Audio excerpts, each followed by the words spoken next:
Gandang umaga po. Alam ko, ngayon po yung simpleng araw. Kung pwede lang, walang homily.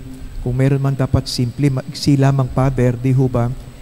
Pero nagkataon po, ang ganda ng gospel natin, at magandang pag-usapan po yung si Santa Monica ang ating pinararangan sa araw na ito, di ho ba?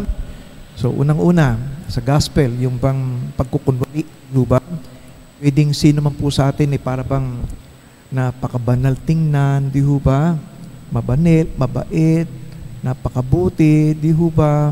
Kala mo istatwa ng santo na pwede mo nang ipagpagawa ng imahen, pero yung pala, di alam ng lahat, ng marami, ang kalooban punong-puno ng kasamaan. Di ho ba? Kasamaan, di ba? Galit sa kapwa, may kinaiinggitan, merong sinusumbatan, merong pinagbabantaan, di ho ba? Okay, pwedeng ganun po tayo. O pwede namang halimbawa, ikaw nung nabubuhay yung biyanan mo, o nung nabubuhay yung nanay mo, wala kang pagmamahal na iniukol sa kanya. Ngayong namatay na siya, tsaka nga ngayon nagtitirik ng mga kandila, naglalagay ka ng magagandang bulaklak, wala nang kabuluhan yung mga ganon. Alam nyo, ito pong si Santa Monica,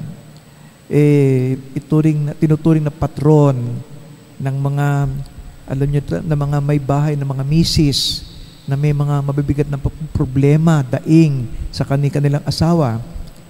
Di ba kayo mga misis, talaga naman pagka si Mr. Lasenggo, si Mr. nagsusugal, si Mr. Nagtatapon ng pera ng bababae, lumuluha ang mga misis. Di ho ba? Iniiyakan nila. At ganoon din naman, naghihinagpis ang mga ina kapag halimbawa nakita niyang mabigat ang problema ng anak niya. Anak niyang nagsusugal, anak niyang ayaw mag-aral, anak niyang gumon sa inuman, sa maraming mga bisyo, di ho ba? Ganon. Kung bakit, alam niyo, mga father, mga tatay, minsan todo pasa lang po, di ho ba? Okay, mga tatay mahinahon, hindi mapagdala mga problema. Pero mga nanay, problema sa mga anak, problema sa asawa, dinaramdam niya yan. Ganon po si Monica, no? At alam niyo, sinasabi na gaano katagal at ilang taon niyang pinagdadasal yung anak niyang si Agustin na napakamakamundo. Makamundo. Mahilig sa mga masasamang babae si Agustin. Dasal ng dasal si Monica. Dasal ng dasal. Nananaghoy, nananangis, pinagdadasal yung asawa, pinagdadasal yung kanyang anak, si Agustin. Dasal ng dasal, dasal ng dasal, hanggang na, ano nga bang nangyari yung bang, yung anak ay nagbago at nagpasyang maging pari. Nagpasyang naging pari. Naging pari si Agustin. Naging mabuting pari.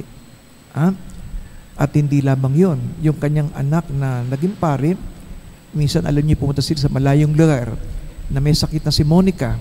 May sakit si Monica, dala-dala siya ni Agustin, di ho ba? Ngayon, nung lumalala ang sakit ni Monica at mamamatay na, at palagay niya mamamatay siya sa lugar na yon, na hindi makababalik sa kanilang bayan pinanggalingan, ang kabilin-bilingan na sa kanyang anak na si Agustin, anak, saan man ako abuti ng kamatayan, doon mo na lang ako ilibing. Huwag mo na akong iuwi sa ating sariling bayan. Ang pakiusap ko lang sa iyo, sa bawat misa mo, ako'y ipagdadasal mo. No?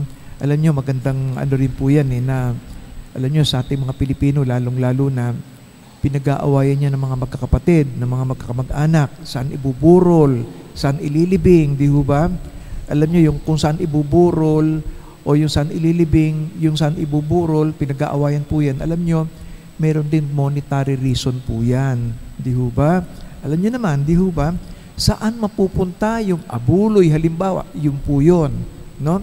Pero kabilin-bilinan ni Monica, anak, saan man ako abutan ng kamatayan, doon mo ko ililibing, alalahanin mo lang ako sa tuwing ikaw ay magdiriwang ng banal na misa. Pero alam niyo yung kahanga-hanga, yung pong magandang nagagawa ng pananalangin. Isipin niyo yung kabataan katulad ni Agustin, makamundo. At sabi nga mahilig sa mga masamang babae. Akalain niyo, naging pari, naging banal na pari, pagkatapos naging bishop, at pagkatapos ni Saint Augustine, isa sa mga doctors of the church. Isa sa mga pantas, isa sa mga matatalinong santo ng ating simbahan. Kaya yan po ang napakagandang pinagdiri. At bukas po kapistahan ni Agustin naman, di ba? Okay, yung ina ngayon, bukas yung anak, nakakatuwa naman. At kaya ito'y napakagandang lagi ko nga sinasabi, si Monica, patron ng mga may bahay. Patron ng mga may bahay na lumuluha at pinagdudusahan yung kanyang napaka-miserableng asawa, yung kanyang mister. Sugarol, babaero, di ho ba? Makamundo, di ho ba? Dasal ng dasal si Monica. Pero ang naging kasagutan ng Diyos sa kanyang dasal, isang mabuting anak.